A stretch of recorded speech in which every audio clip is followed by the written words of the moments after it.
Aproveitando o gancho, né? Você comentou sobre essa questão de revelações, né? E envolvendo questões de saúde. Você havia comentado comigo que, além dessa experiência que você teve na sua infância, você teve também experiência dentro da sua casa, na sua família, né? Acho que a sua Sim, filha, nas minhas né? Se duas. você puder contar sobre essa experiência, Ótimo. Que bom, tá? obrigado pela De cura, oportunidade. né? Experiência de É, cura. eu sou pentecostal, então eu creio em dons de visão, revelação, e também eu creio em dons de cura. Eu não creio em curandeiro. Eu não creio em pessoas que chegam aí e dizem assim, eu vou curar você e não sei o quê. Não é assim que funciona. Existe uma entrega maior. Existe um propósito maior. Não é para o meu proveito, mas é para a honra e glória de Deus, quando Ele quiser, não quando eu quero. Então, que bom você me dar esse espaço para falar aqui, que muita gente diz assim, eu não creio em milagre. Por quê? Porque eu orei por minha mãe e ela simplesmente faleceu. Eu não creio em milagre, porque eu orei por meu pai e simplesmente ele morreu de câncer. Então, eu não creio. Sim. Quer dizer que a base geral para tu determinar se existe cura ou não é a régua de medida sua, a tua crença.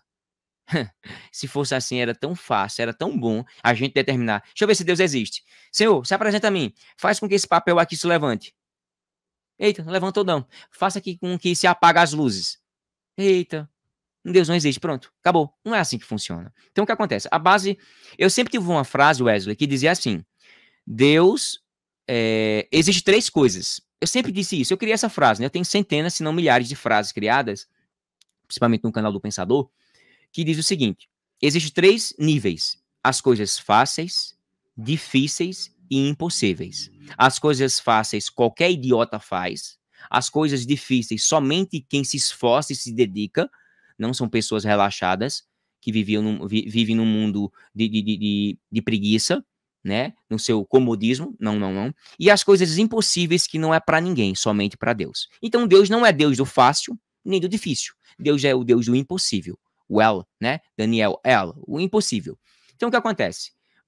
Partindo dessa premissa, tudo que for fácil ou difícil é incumbência minha. O que é impossível está nas mãos de Deus. Concluindo, toda pessoa que quer que Deus faça uma coisa no nível do fácil ou do difícil, Deus olha para ele e diz assim: te vira, menino. Se eu te der capacidade, inteligência para tu fazer, eu não vou mover uma palha, eu não vou mover uma agulha, não vou mover um cabelo. Tu te vira. Agora, quando partir do princípio do impossível, aí eu tô aqui para ver se você crê ou não. Aí eu faço um milagre acontecer. Mas dentro do fácil e difícil, te vira. Então eu tive sempre esse linguajar. E um certo dia, quando eu tive o privilégio de ter uma criança, né? Eu não, minha esposa, né? E foi uma emoção gigante, onde a gente tem a primeira criança, fica naquela euforia, tal, tal, e começaram a acontecer umas coisas que a gente ficou um pouco assustado. Por exemplo, soltaram uma bomba dia de São João aqui não, na outra casa que eu tinha, gigante, que todo mundo acordou da casa, menos a minha filha. E eu achei estranho, dizer que sono grande. Ela tá com sono bom, viu? Graças a Deus que não se assustou. Porque normalmente, quando se uma criança tem um susto, pode acontecer dela morrer, dela ter problemas neurológicos, sequelas, o susto é perigoso. Há uma sequência de fatores, né? Neurobiológico, psicossomático, seja lá o que for. Então, o que acontece? Eu fui fazer o teste da orelhinha, né? Que é como todo pai faz. E eu comecei a achar estranho. Quando chegou lá, o médico olhou e ficou assustado, porque quando ele botou no ouvido da criança, ela dormindo, e o som foi e não voltou, ele perguntou para mim, para minha esposa. Primeiro ele perguntou para minha esposa: você tem algum parentesco que é surdo ou mudo? E ela: não. Aí ele perguntou para mim: você tem algum? Aí eu disse: não, que eu saiba, não. Eu tinha um primo distante que era mudo, surdo, né? A gente só é mudo porque é surdo, porque para você falar você tem que pronunciar os sons, né? Muita gente não confunde, né? Agora tem gente que começou a ouvir, falar e de repente perdeu a audição, mas continua falando. Esse é um ponto importante para vocês entenderem. Toda pessoa que nasce surda, ela sempre vai ser muda. Acabou. A não ser que ela faça um truquinho assim, né? Que alguns fonoaudiólogos e linguística faz. Para ele sentir o som assim, alguma coisa assim. Tem. Mas isso aí são adaptações. O padrão biológico, químico, é você nascer surdo e continuar mudo. Acabou. Ficar só esboçando som assim, e não fala. Aí ele disse, ó, daqui a um mês vem de novo. Aí eu, tá certo. Aí eu fiquei assustado, né? Porque todas as criancinhas que foram, deram ok, menos a minha. Aí conforme passou um mês, eu comecei a fazer uns testes estranhos com a minha menina. Tipo, uns testes esquisitos. Ela tá dormindo, eu chegar e dar um tapa assim grande e ela não se acordar, ou pegar duas coisinhas e bater forte, ela não se acordar. Eu gritar, ela não se acordar. Eu bater a porta com força, ela não se acordar. E eu achei estranho. Eu digo, não, é porque ela tá com um sono muito, muito gigante. Eu não queria ainda aceitar isso. Aí chegou o dia, eu orei, eu pedi aos irmãos da igreja para orar por ela. Aí os meninos, tá certo, oramos e fizemos o teste de novo. Surdez biológica bipolar. Geral, né? Congênita. Os dois ouvidos 100% sem nenhum a cóclea, né? Aí o rapaz disse, olha, eu recomendo você fazer duas coisas. Primeiro, procurar um especialista para ver se possa ser, talvez, que eu acho que não seja, resto de parto no ouvido dela. E segundo, você fazer um bera para ver até que profundidade existe a surdez dela, se vai ser preciso fazer aquele implante coclear. É de 50 a 200 mil reais. Aí eu, meu Deus do céu, não tenho condição para isso. E eu olhei assim, aí eu digo, tá certo. Aí na minha mente disse, pode ser resto de parto mesmo. Nós vamos levar para um especialista. Mas o rapaz deixou bem claro, é a segunda vez, ela é surda mesmo. Surda, aqui aí fez o teste lá, deu a comprovação. Aí eu fui pagar para um especialista olhar se tinha alguma coisa no ouvido dela e ele disse, não tem nada aqui no ouvido dela, é o quê? Aí eu, não, tá bom, beleza, só eu quero saber disso. Aí me deu aquela angústia, sabe? Mas ainda não acreditava que ela era surda e muda. Porque até os meses, geral, até o primeiro e segundo aninho, e terceiro, primeiro ano, 2 anos, mais ou menos, ela ficava assim, parecendo um ratinho, assim, sem esboçar som, sabe? Só que aí, quando a gente, quando eu tava na angústia gigante, deu uma dor na minha cabeça, eu disse, meu Deus, por que isso comigo? Só que na minha mente disse assim, por que não só comigo? Por que não na minha vida também? Por que só na do vizinho? Por que a gente só quer coisa ruim para o vizinho? Se ela vê assim, beleza, não que Deus permite, não que Deus quis, Deus possa ter permitido, porque é uma questão biológica. Os cromossomos sexuais, meu, de minha esposa, aquela coisa toda, quando se funda ali, pode acontecer uma questão genética. Eu não vou culpar Deus disso. É uma questão genética. Beleza, eu vou aceitar. É permissivo de Deus, beleza. Agora eu não vou ficar naquele trauma, mas eu fiquei quase em depressão, eu fiquei angustiado. Só que eu ainda não acreditei nos exames médicos que foram atestados. Eu paguei, fiz vários e atestou 100%, ela é surda. O que é que tu quer mais aqui? Aí eu fui, aí o que acontece? Eu só me dei conta 100%, Wesley, que ela era 100% muda e surda, 100%, viu? Porque até ali era 99%. Eu queria ter mais 1%. Foi quando eu botei ela no meu colo e liguei a caixa com toda a vingança, ela dormindo, o som mais alto do mundo. E eu botei ali e ela não se acordou. Aí ali eu disse, agora eu acredito. E comecei a chorar. E disse, Senhor, eu sei que tu poderias, se tu quisesse. Quando eu falo sobre isso, eu me emociono, sabe? Porque foi um impacto muito grande. Eu pedi com fé, disse, Senhor, eu sei que tu é o Deus do impossível, mas se tiver um pouquinho aí de condições de tu reverter isso, faz, porque eu não tenho 200 mil reais para fazer um implante coclear. A cóclea dela não existe. Tem um problema. Ela vai ficar. Aí eu fui procurar vídeo, já tava correndo escola para tratamento, para falar Libras, aquela coisa toda, já tava pensando um monte de coisa. Aí alguém ligou para mim, e aí eu disse: E aí, tua filha tá bem? Tá. Eu fiquei desesperado, ao ponto de eu pedir oração para a igreja, para fazer mais outro exame. Pedi, meu Deus, eu vou fazer mais outro exame. Aí pedi. Aí eu separei uns 5 a 6 pessoas, como Jesus fez, vem cá, vamos orar, tal, não a todo mundo. Só pessoas que oravam e acreditavam em milagres. Olha, eu não vou contar o que está acontecendo com minha filha. Eu só quero que você ore por ela, tá bom? Eu vou fazer um exame, viu? Aí eu vou, tá certo. Aí eu fui e fiz os exames. Aí o médico disse, ela é surda e muda. Você não já sabe? Já é o terceiro exame que você está fazendo. Mas esse equipamento aí não tá com problema nesse. Então quer dizer que só tá um problema só com a tua filha. Porque todo mundo aqui, desde o dia que tu fizesse, há um mês, 2 meses atrás, que dá ok, todo mundo. E o teu tá com problema. Aí eu disse, tá certo, tá bom, beleza. Fui sair dali e disse, Senhor, tá bom, seja feita a tua vontade. E passei, me conformei, dizer, ela é surda e muda e acabou. Pronto. E eu sei que eu fiquei angustiado. Eu tava angustiado, eu tava quase depressivo, muito angustiado. E simplesmente, um dia minha tia disse, eita, tu vai ficar tão feliz quando tu vier as palavras, as seguintes palavras, papai e mamãe. Quando ela falar papai e mamãe, quando ela crescer, tu vai ficar tão feliz. Aí eu comecei a chorar. E disse, tia, minha filha nasceu surda e muda. Ela não pode isso. Aí ela chorou comigo e disse, você crê no Deus de milagre, meu filho? Eu disse, eu creio, tia. Que minha tia é uma segunda mãe para mim, que morreu esse ano. E ela disse, se você crê, tudo bem, ele pode fazer. Mas também se não fizer, não tem problema não. Ele continua sendo Deus na sua vida. Eu digo, tia, como a senhora sempre me ensinou. Eu creio no Deus de milagre e creio no Deus que faz milagre.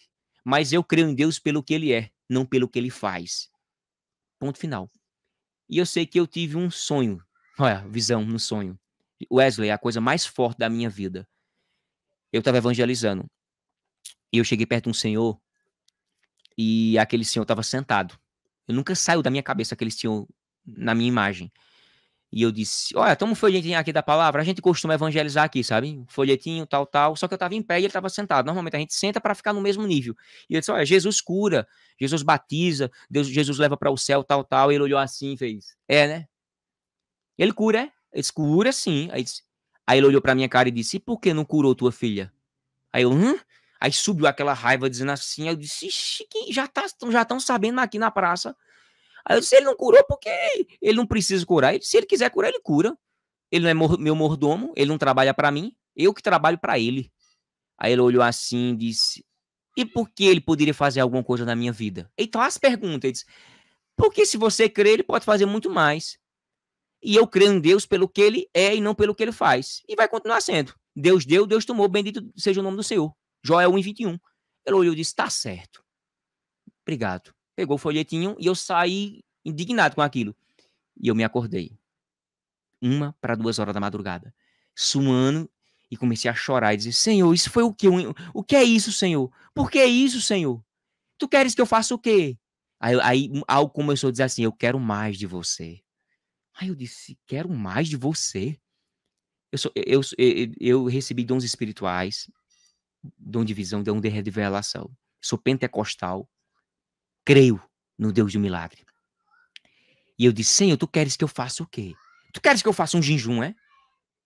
Ficou em silêncio. Nada na minha consciência. Eu disse, eu vou fazer um jejum de 7 dias, tu queres? E eu trabalhava período integral, Wesley, não sei se você sabe. Manhã, tarde e noite. Escravo. 7 da manhã a 10 da noite. Teve um problemazinho aí, tive que trabalhar esses 3 horários. Eita, meu Deus. Aí mesmo um período gigante.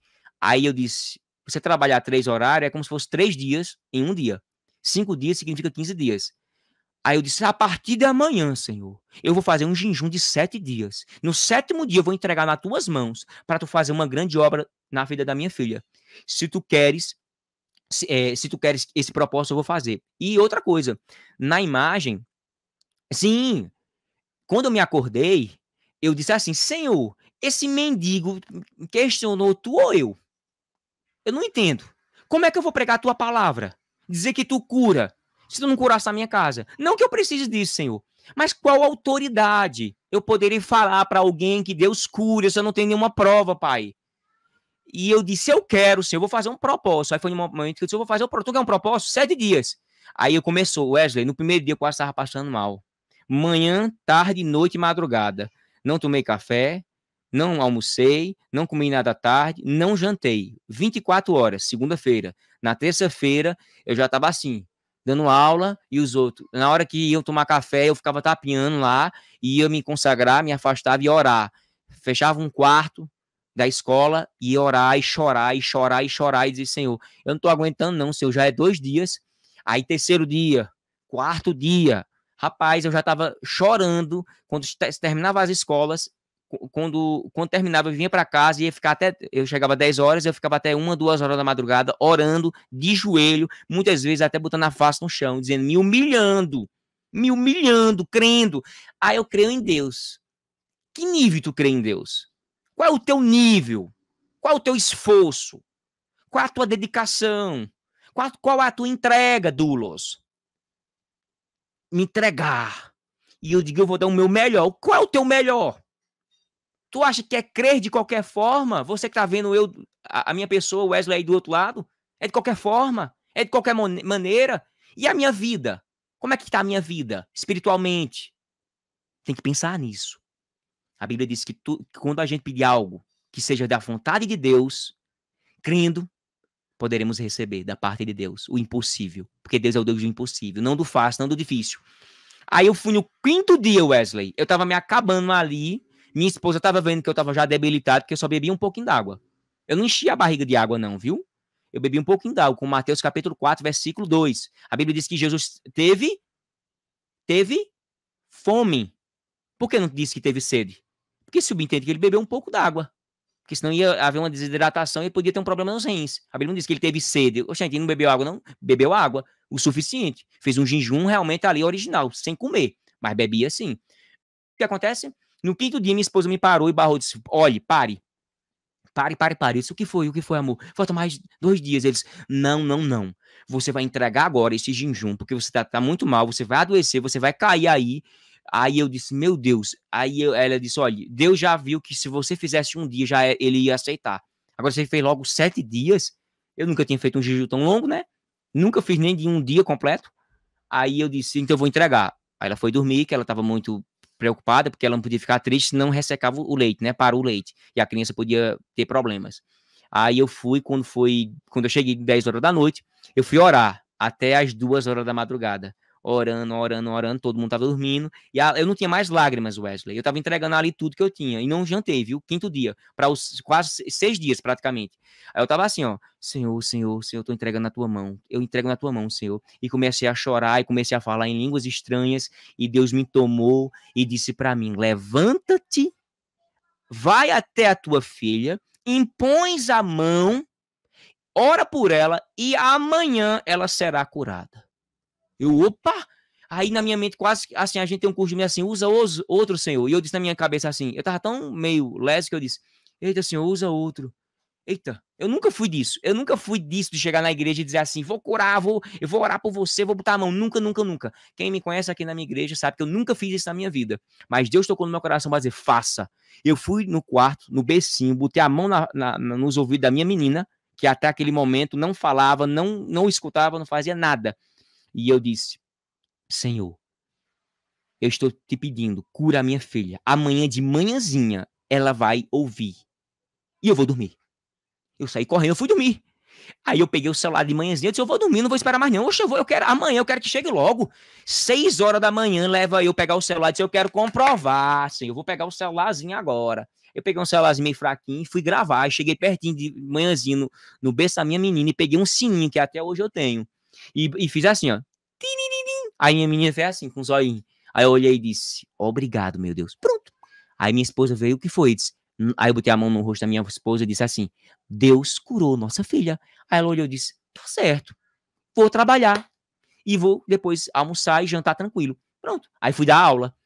Na maior felicidade, parecia que eu ia ganhar do mundo. O que acontece? Todo mundo sabia que minha filha era surda e muda. Aí vai eu dizer para todo mundo que ela tinha sido curada. Aí todo mundo, é mesmo, tá bom. Não acreditavam. Ninguém acreditava. Ah, tá bom, Marquinhos. Ninguém acreditava. Aí foi no momento que eu fui fazer outro exame com o mesmo médico que avaliou. Quando eu cheguei lá, ele disse, eu não quero ver essa menina. Eu disse, por quê? Porque ela é surda e muda. Ele disse, não, Deus curou ela. Que história é essa de curar? Menino, tu tá nessa? Ele me atendeu muito mal. Aí eu disse, não, ela foi curada sim, ela fala aqui, ela tá esboçando, ela fala direitinho, ela tá entendendo as coisas. Aí ele olhou assim e disse, não. Aí mandou para outro médico, quando chegou o médico, pegou os exames e disse, não, aquela ela é surda e muda. Aí eu disse, tu tá com os exames aí na mão? Eu disse, ô Júlia, tu tá ouvindo? Aí ela fazia. Aí ela disse, não, mas aí também qualquer um, né? Ela pode fazer leitura labial, alguma coisa. Aí eu disse, quer dizer que um surdo mudo faz leitura labial. Ela não queria acreditar no que ela estava vendo, ela estava querendo os papéis que mostram que ela é surda e muda de nascença. E simplesmente Julinha hoje entende inglês, fala tranquilo, e quando eu vou falar para o médico olha e diz assim, não, aí eu tô sem entender nada, cara. Como é que isso é possível? É a mesma menina? Disse, sim, menino, troquei, e é gêmea, só tem um nome aqui. Aí ele olhou e disse, como isso é possível? O outro médico disse, não acreditou, disse, não, isso é impossível, isso é impossível. Todo mundo disse que é impossível. Ela foi curada. E fala tranquilo. Agora ela teve um atraso gigante, né? Ela só começou a falar com 4 anos de idade. No dia que completou 4 anos, ela falou. Ela começou a falar. Antes ela não falava. Ninguém acreditava que ela era surda e muda. E minha outra filha que nasceu, Sofia, teve algo fora do comum. Uma hipotonia. Eu não sei se é hipotonia ou hipotomia na perna. Ela nasceu Quem sabe, aí, quem é da área vai entender. Oi? Hipotonia. Minha esposa tá me corrigindo aqui.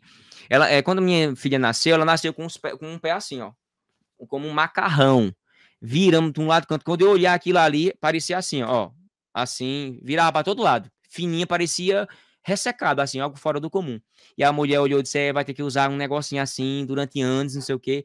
Aí minha esposa desesperada dizendo: tu tá vendo? Eu olhei e disse: tô, meu amor, calma, vai dar tudo certo. Mas você tá vendo a perninha dela? Estou, meu amor, relaxa. Deus é grande na nossa vida. E minha esposa ficou perplexa pela minha tranquilidade. A irmã da igreja foi comigo, olhou, viu, e olhou para mim e disse: tu viu essa perninha? Vi. O nome dela é Romana. Ela disse: mas o que Deus fez na tua vida, eu creio que tu tem uma fé muito grande. Aí eu disse: Romana, você acredita que eu vou orar hoje em casa? Eu vou voltar para minha casa. Quando eu chegar na minha casa, vou orar, vou passar a noite toda orando, e no outro dia ela tá curada. Aí ela disse assim: tá certo, eu creio. Rapaz, muita fé. Tem que ter muita fé, Wesley. Até onde a gente está estimulando nossa fé? Qual o nível de fé que a gente tem?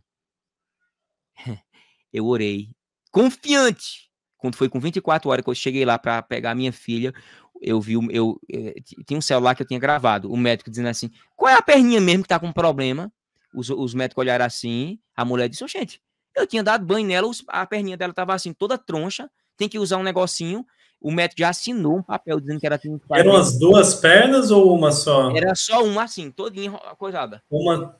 Só uma todinha E uma completa. pergunta: ela tinha quanto tempo de vida, mais ou menos? 24 horas. Ah, logo que nasceu, Na hora que então. nasceu, ela tava com o pé assim, porque a barriga de minha esposa era Aham. pequena, parece alguma coisa. Aí a perninha dela ficou assim, torta assim, fazendo assim, ó. Tinha que usar um negócio para segurar e depois de 2, 3 anos, sei lá quanto tempo, ia melhorar. Só que o que acharam estranho, novamente estranho, né? Tratar estranho com um milagre. Não é estranho, não, é milagre. Quando o médico viu o anterior, disse, botou um papel lá dizendo assim que ela teria que fazer alguns exames, tal, tal, porque botar um gessinho para ir melhorando. Só que quando o outro médico foi avaliar do plantão, aí ele disse: qual é a pezinha que tá com problema? E eu lá, e aí eu dei uma risada. Aí Romano ficou sabendo e disse: não, não, não, não, meu Deus, eu não tô acreditando no que tu falasse. Mas acredito com os olhos, os olhos da fé. Wesley, a perninha dela tinha normalizado 100%. 100%. Isso com a presença de dois médicos. O médico primeiro viu, depois ficou sabendo que ela estava com o pé normal. E disse: como? Assim, ficou assim, perplexo. A menina, a enfermeira, viu, disse: não, eu vi, Marquinho. E aí a menina, tá bem, está. Como? Assim, eu vi mesmo aquilo, Marquinhos. Eu disse: eu sei que você viu. E por que isso aconteceu? Eu disse: porque a gente serve um Deus do impossível. Eu disse: meu Deus, todo mundo ficou assim, inacreditável. O tamanho da minha fé determina o tamanho do meu milagre. É muito grande. É muito. Wesley, é tanta história que você poderia imaginar.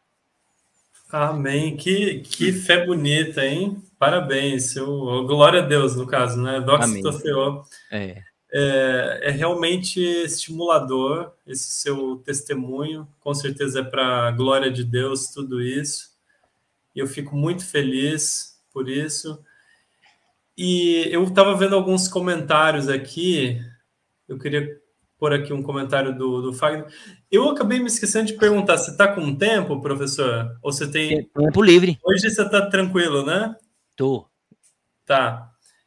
Então, eu vou ler um comentário do Fagner, depois a gente dá prosseguimento. Você estava Tô. comentando sobre a questão de ateísmo, né? Esse tipo de coisa. Então, a gente vai entrar nesse tema, Certo. mas antes eu vou ler o comentário dele. Ele falou assim: professor Marcos, as minhas maiores experiências aconteceram quando eu orava muito. Gastava no mínimo de 4 a 5 horas. Perfeito. Mas depois de um tempo, migrei para a teologia liberal e deixei de orar. Aí as trevas Eita. tomaram conta. Mas as experiências foram preponderantes para a minha volta à fé novamente. Veja só o perigo de um liberalismo teológico, de uma abertura de dizer que não precisa orar, não precisa jejuar, não precisa crer muito. Só falta dizer assim: não precisa crer, viu? Não precisa ter fé, não precisa confiar. É tudo Perigoso. uma farsa, né? A Bíblia é totalmente embelezada, não foi bem assim. né? Jesus não fez tudo isso, né? Tudo bem, ele Aumentaram, é existiu, uma mas hipérbole, é uma não, hipérbole. tem um exagero ali, né? Hum. Então, aproveitando, né? Falando sobre essa questão de ateísmo, esse tipo de coisa. Primeiramente, você acha que todo mundo pode experienciar esse tipo de coisa ou alguém tem um bloqueio? O que que acontece? Tipo, isso é acessível a todos, esse tipo de experiência? Qual a sua percepção a respeito desse assunto? Bem, a gente sabe que existe uma palavra muito negligenciada hoje em dia por várias pessoas e principalmente perseguida por ativistas e militantes, que é a palavra que você conhece muito bem,